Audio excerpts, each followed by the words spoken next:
yonent yàlla Muhammad sallallahu alayhi wa sallam dafa wax ci ñaari xadis ñoom ñaar ñëpp ñu ngi ci Buxaari ak Muslim mu ne man maata wa huwa yad'u min dunillahi niddan daxala an-naar. laaj bi ñu bëri dañu koy laaj mooy shirk lan mooy bokkaale ci la ñuy ñëw. yonent bi sallallahu alayhi wa sallam mu ne képp ku faatu te fekk yaa ngi bokkaale ak yàlla keneen safara nga jëm. yàlla wax ci aaya bi ñu waxoon ba mu posé question yi mooy inna allaha la yaghfiru an yushraka bih wa yaghfiru ma duna dhalika liman yasha. man yàlla du ma jéggale ku may bokkaale te dinaa jéggal keneen ku dul moom. donc premier xadis bi wax nañ ko. beneen bi yonent bi sallallahu alayhi wa sallam dafa ne maa axaafu alaykum an tushriku min baadi. ragaluma ci yéen ngeen bokkaale sama ginnaaw waaye li may ragal mooy ngeen xëccoo àdduna. premier xadis bi ci la ñuy gën a sukkandiku mooy an niddu mooy lan mooy almasil nduróole nga nduróole dara ak dara. baatu bokkaale sax daf la koy firi mooy bokkaale mooy nit koo xamante ni wala dara loo xam ne dafa bokk ak nangam. yàlla nag kenn du ko bokkaale ci yàllaam gi ak ci jaamu nañ ci bàyyi xel. kenn du ko bokkaale ci yàllaam gi mooy la fekk moom lépp moo am sañ-sañu lépp moo am lépp loolu kenn du ko ci bokkaale loolu moom kese la. ci jaamu gi tamit kenn du ci bokkaale yàlla. kenn du defal nit ki dara di njortu mu fay la yiw suba yowmal qiyaam di njortu mu fay la yiw suba yowmal qiyaam wala mu musal la ci musibaay yowmal qiyaam. li tax may préciser yowmal qiyaam mooy ci àdduna bi moom kenn mënul tuddee loolu bokkaale parce que sa chef d'entreprise ki nga xam ne moom moo lay fay kooku li mu la digal ngay def li mu la tere ngay bàyyi mais dangaa njortu mu fay la moo yor sa salaire ainsi de suite taxul ñuy wax. kon li ñuy tuddee jaamu mooy ngay def dara di xaar nit ki pour mu fay la suba yawmal qiyaam aljanna wala safara loolu moom shirk la amul sikki sàkk. ni ngay demee ci médecin bi njortu nga ne daf la mën a faj pourtant li nga gëm mooy li alquran wax li yonent yàlla Ibrahima waxoon wa ida maridtu fa huwa yashfin ki lay faj boo feebaree yàlla la.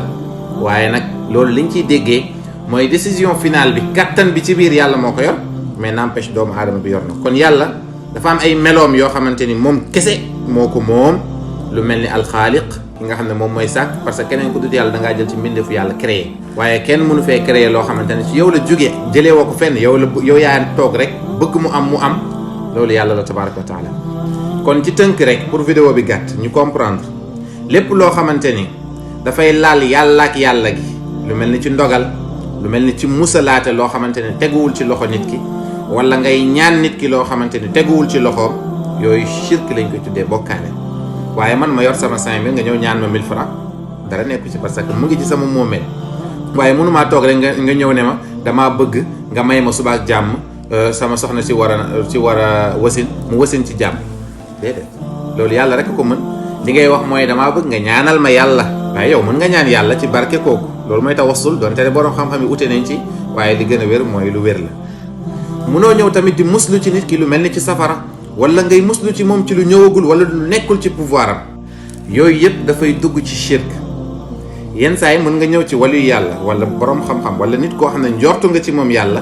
nga liggéeyal ko pour xalaat ne kii nii mbindaanu yàlla la liggéeykatu yàlla la xaar ma dimbali ko ci mission moom bii nii yàlla dina ma baal ci barkeem wala yàlla dina ma xool bët yi mu koy xoole wala yu mel noonu dagan na.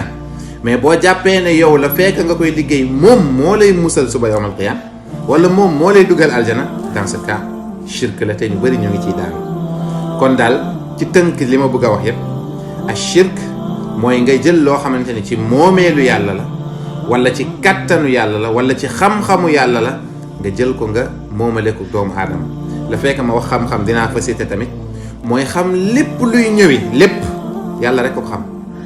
waaye nag yàlla mën na may nit ki xam dara ci luy ñëw subaak yu mel noonu waaye yàlla rek moo xam yàlla rek moo mën yàlla rek sañ yooyu nañ ko jox yàlla. moo tax shirk toujours dafay dellu ci pas-pas moo tax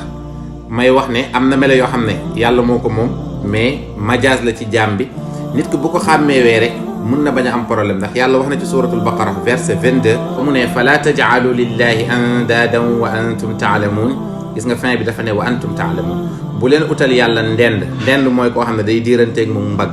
kooku day bëgg yàlla bëgg leneen kooku li mu bëgg mu am loolu moom mooy bokkaale loolu ku ko gëm yëpp da ngaa bokkaale wala koo xamante ni mën na def ci mbiram yàlla bi loo xamante ni du ci tàggu yàlla ci coobareem la wala yu mel noonu yooyu yëpp ci bokkaale la waaye nag wa antum taalamun kon ki xamul dañ koy xamal rek ne ko nangam bii nii shirk la ñu xamal ko nan la nekkee shirk mu bàyyi ko. beneen bi nga xamante ni moom la ñuy tëjee mooy li ñu wax ni yépp ci islam la shirk ci islam maanaam ci maqaama islam waaye shirk dafa am ci maqaama islam am ci maqaama iman am ci maqaama ihsan xëy na vidéo bii ni programmé wuñ ko pour loolu ñu ngi ñaan yàlla nañu yàlla musal ci shirk may ñu am tawxid bu wér ñu xam ne dëggantaan la nafia wala darra illa allah amul koy jëriñ amul koy lor ku dul